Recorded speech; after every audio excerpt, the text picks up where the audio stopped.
Hello বন্ধুরা, আপনার mobile যদি হ্যাং করে তাহলে সেটিংস একমাত্র উপায় যা আপনার সমস্যাকে দ্রুতই সমাধান করে দিতে পারবে। এর জন্য আপনাকে এই ভিডিওটি প্রথম থেকে শেষ অবধি থাকার অনুরোধ করছি, তা না হলে আপনার বুঝতে অসুবিধা হতে পারে। এর জন্য আপনাকে সেটিংস ওপেন করে নিতে হবে, মানে আপনার যে মোবাইল হ্যাং করে এর জন্য আপনাকে সেটিংস ওপেন করে নিতে হবে এবং আপনাকে খুঁজে নিতে হবে অ্যাপস অথবা অ্যাপস ম্যানেজমেন্ট অথবা অ্যাপস নোটিফিকেশান। মোবাইলের নাম ভেদে বিভিন্ন নামে থাকতেই পারে এই অপশনটি। তো আপনাকে এই অ্যাপস অপশনে আপনাকে টাচ করে নিতে হবে। তো এখানে টাচ করলেই যে আপনার মোবাইলে যতগুলো অ্যাপ্লিকেশন থাকবে সমস্ত অ্যাপ্লিকেশন কিন্তু এখানে শো করবে। আর আপনার যে অ্যাপ্লিকেশন থাকবে সেই অ্যাপ্লিকেশনগুলির যতটা সাইজ থাকবে তো সেই অ্যাপ্লিকেশনটির সাইজ কিন্তু অনেকটা বৃদ্ধি পাবে এবং আপনি যদি ভালোভাবে পর্যবেক্ষণ করেন এবং দেখেন তবেই আপনি কিন্তু বুঝতে পারবেন। তো এরপর আপনাকে কি করতে হবে যে আপনার মোবাইল হ্যাং করে সেই হ্যাং সমাধান করার জন্য তো আপনার যে অ্যাপ্লিকেশনগুলি রয়েছে তো আপনাকে খুঁজে নিতে হবে এমন কিছু অ্যাপ্লিকেশন যে অ্যাপ্লিকেশনগুলি আপনি ইনস্টল করেছেন কিন্তু ইউজ করছেন না। তো সবার প্রথমত আপনাকে সেই অ্যাপ্লিকেশনগুলি এখান থেকে আনইনস্টল করে নিতে হবে।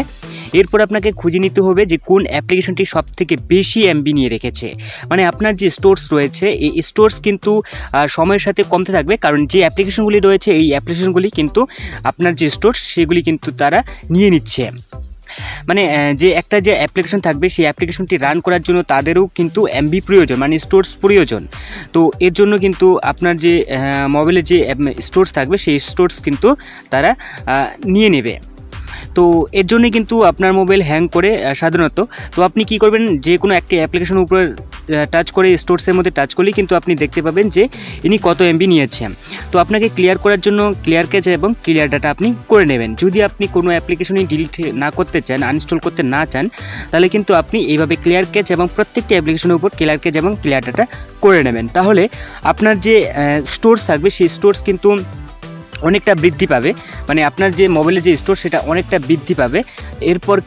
এরপর আপনার যে মোবাইল হ্যাং করার সেটা কিন্তু সাধারণত হলেও কিন্তু কমে যাবে। এবং যদি আপনি ফাইনালিভাবেই সম্পূর্ণ অ্যাপ্লিকেশনগুলি ভালো মতন করে আপনি ক্লিয়ার ক্যাচ এবং ক্লিয়ার ডাটা করে নেন, প্রত্যেকটি অ্যাপ্লিকেশনের উপর একই সূত্র আপনি যদি প্রয়োগ করেন তাহলে কিন্তু আপনার যে অ্যাপ্লিকেশনগুলি সেগুলি কিন্তু পুনরায় আগের অবস্থায় ফিরে আসবে এবং নতুন করে প্রত্যেকটি অ্যাপ্লিকেশনগুলি স্টার্ট হবে। তো এরপর কিন্তু আপনার যে মোবাইল সেটা কিন্তু হ্যাং করবে না এবং স্মুথভাবে কিন্তু আপনার যে মোবাইল সেটা কিন্তু রান করবে। আপনার যদি মোবাইল হ্যাং করে থাকে তাহলে কিন্তু অবশ্যই একবার হলেও কিন্তু আপনি এই যে প্রক্রিয়া রয়েছে, এই যে স্টেপ রয়েছে এই স্টেপ আপনি ফলো করুন। আমার বিশ্বাস যে আপনার যে সমস্যা সেই সমস্যা কিন্তু সমাধান হয়ে যাবে যদি আপনার মোবাইল হ্যাং করে থাকে। কিভাবে ক্লিয়ার ক্যাচ এবং ক্লিয়ার ডাটা করবেন, এর জন্য অ্যাপ্লিকেশনের উপর আপনি টাচ করবেন। টাচ করে নেওয়ার পর আপনি স্ক্রল করে নিচে আসবেন, স্টোরস দেখতে পাবেন। স্টোরসের মধ্যে টাচ করলেই কিন্তু আপনি এখানে ক্লিয়ার ক্যাচ এবং ক্লিয়ার ডাটা পেয়ে যাবেন।